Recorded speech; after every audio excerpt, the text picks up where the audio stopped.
The program here is made up and funded by utility sponsors here in Massachusetts.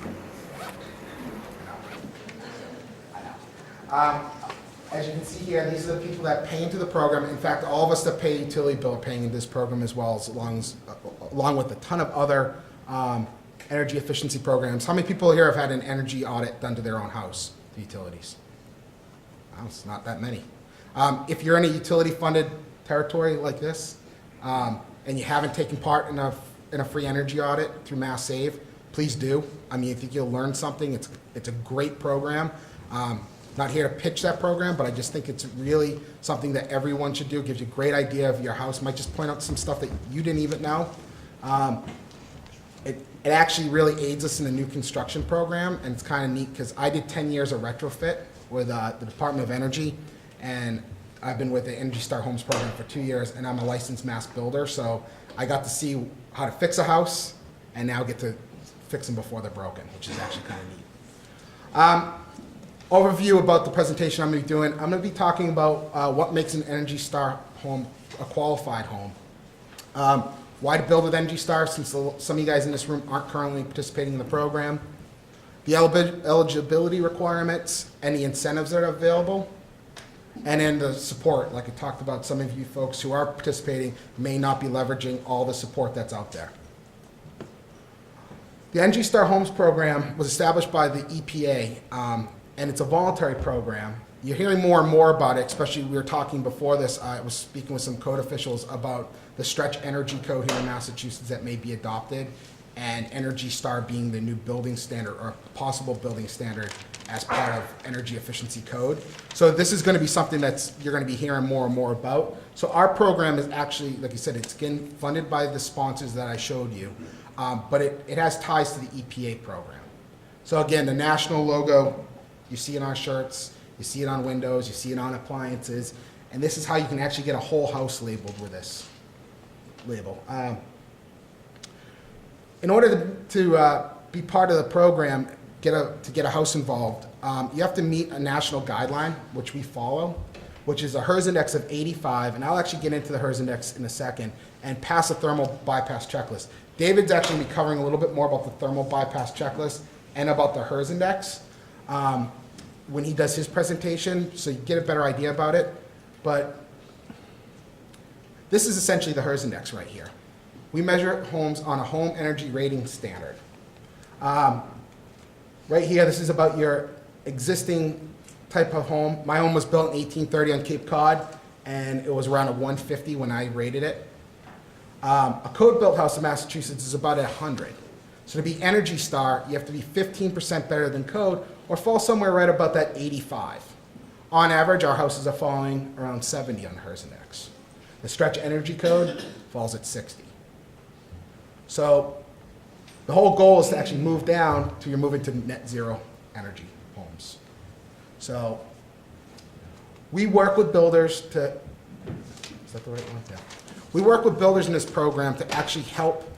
I actually do all the recruitment and outreaches in the field. I actually go to job sites. I was on a construction site early last week, actually 2 of them. I meet directly with builders. I come talk to them. I meet with people who are right now currently building code-built houses and are looking to go to Energy Star and talk about ways they can do it. David's going to actually be talking about the actual paths you can take and some of the key features and some of the things you could focus in on as a builder, or some things you can focus in on now if you're currently in the program to move down that HERS index. You'll see as I start to talk about the program, as you move down the HERS index, you also can receive more incentive, and there's more tax credits there. There's more money basically you can tap into to leverage, again, either to offset some of the costs or just to kind of use it as a selling point with your customers. The way the program works right now is I pointed out 2 HERS raters in the back of the room. We have ResNet. We follow a protocol through ResNet, which is the Residential Energy Standard. I'm just totally blanked on ResNet. What's that? Services, thank you. Network, and ResNet has a set procedure, and our raters follow it.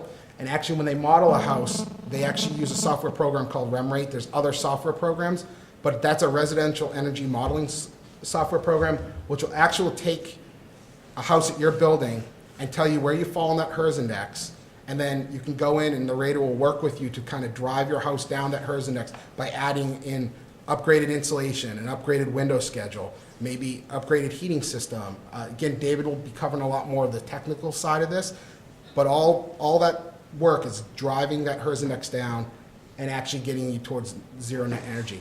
And I don't know if David's gonna talk about it, but we just ran a zero energy pilot where we actually had 6 houses compete to get to zero net energy, and the last 2 houses, the 2 houses that were the lowest were They were below zero. below zero. They're in negative numbers. So pretty impressive. It can be done. Took a lot of work, but again, overcoming some hurdles. And once you do it once, we've heard from a lot of builders. I've got some new builders in the room that I've been working with since I started. And the first one's kind of a challenge. The second one's still kind of a challenge. The third one gets easier. Fourth one, and after a while, you can kind of start to kind of tailor your Energy Star house to fit your building type. What you do. I was talking to someone earlier today, and they said they're building 4,000 square foot homes, and they were concerned that they couldn't be Energy Star. We have tons of 4,000 square foot homes. Our average home right now, participating in the program, I think is over 2,700 square feet, which is actually higher than the national average. Every house that gets qualified as an Energy Star house receives this label. And again, this gets filed with the EPA and stays with the house. So when your house is labeled Energy Star, it remains Energy Star forever. And as a builder, you're gonna also be tied to this house, and also you're gonna be part of our program, and actually, I think it's for 1 year.